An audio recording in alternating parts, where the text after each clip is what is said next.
Hello everyone, my name is Teacher Carol. How are you today?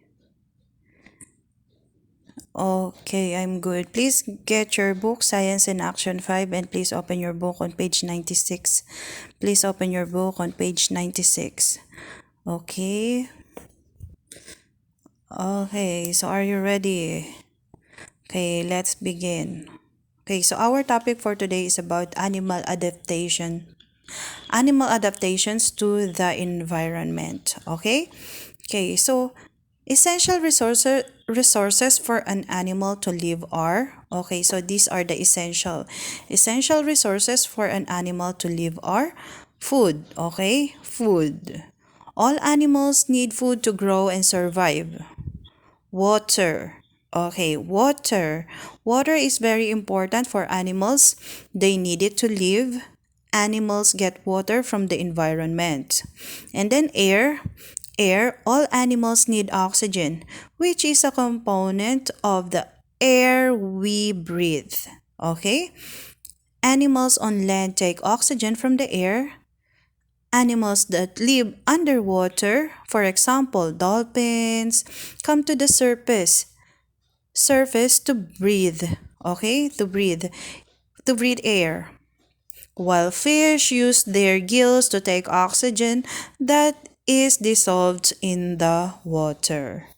Okay, so that's the essential resources for an animal to live. Okay, essential. Okay, and then animal adaptation to the environment. Okay, so how animals adapt to the environment. Okay, so for example, the bodies of animals are adapted to suit their habitat. For example, polar bear. Okay, so polar bear. Polar bears have thick hair and have layers of fat beneath their skin so that they can live in very cold surroundings. Okay, so that they can live in very cold surroundings. And the giraffe. Okay, so the giraffe.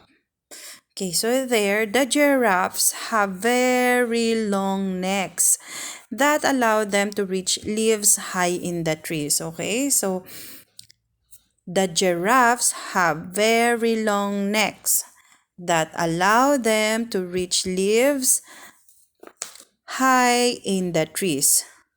Okay, and then the leaf insect. Okay, leaf insect. The bodies of leaf insects are shaped and colored like the leaves they live among. This allows them to hide from predators and helps them to get close to their prey without being seen. Okay, so that's how animals adapt. That's how animals adapt to the environment. Okay, so it's called adaptation. Okay, so bears have thick hair so that they won't feel cold, and then the giraffe have long necks to get the leaves from high trees for their food, and also the leaf insect have color green colored like the leaves so that the predators will not eat them. Okay, so that's so that they can hide, from the predators. Okay, so that's how animal adapts to the environment. Okay, okay, understand. Okay, now here, please open your book on page 97. Okay, so on page 97, the relationship between living things and their environment. Okay, choose one group of living things in the habitat that you like, then draw a picture of the group in the blanks here. Okay, inside the inside the rectangle. Okay, so here, and write about the relationships within the habitat. Okay, so here, choose a group of living things in the habitat that you like, then draw a picture of the group in the blank, and then write about the relationships within the habitat. Okay, okay, so after my video I will send you the example. Okay, okay, so and then answer the relationship within this group of living things are, okay, so you have to explain what you draw, okay. The relationships within this group of living things are, okay, food source relationship. Okay, so what's the example? Okay, for example, so what's the relationship? So what's the relationship within this group of living things? Okay, for example, you draw a rice field, okay? For example, you draw a rice field, and the living things living in a rice field, okay? For example, you draw a group of living things living in a rice field, okay. So the relationship within this group of living things are, okay, for food source, okay, food source relationships, rice plant, okay. So for example, rice plant is the food source of insects, right? Insects, and insects are food of frogs, okay. So that's the relationship of food source, okay.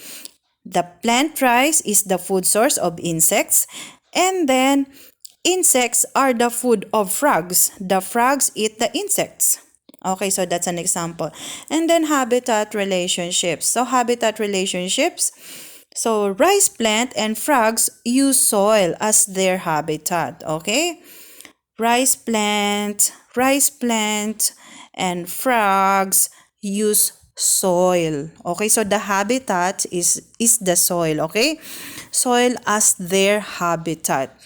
Okay, so and then how about the reproduction relationships? Okay, reproduction relationships, frogs and insects rely on the rice field habitat for their reproduction.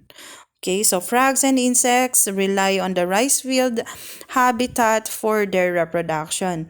Nursery relationship. Okay, so what's the nursery relationships? Living things use the rice field to provide a sheltered nursery for their young. Okay, so they use the rice fields. They use the rice field to provide a shelter. Okay, to provide a shelter for the young ones, for their youngs, young frogs, young insects, or whatever. Okay, so they use the rice fields as their sheltered nursery. Okay, understand?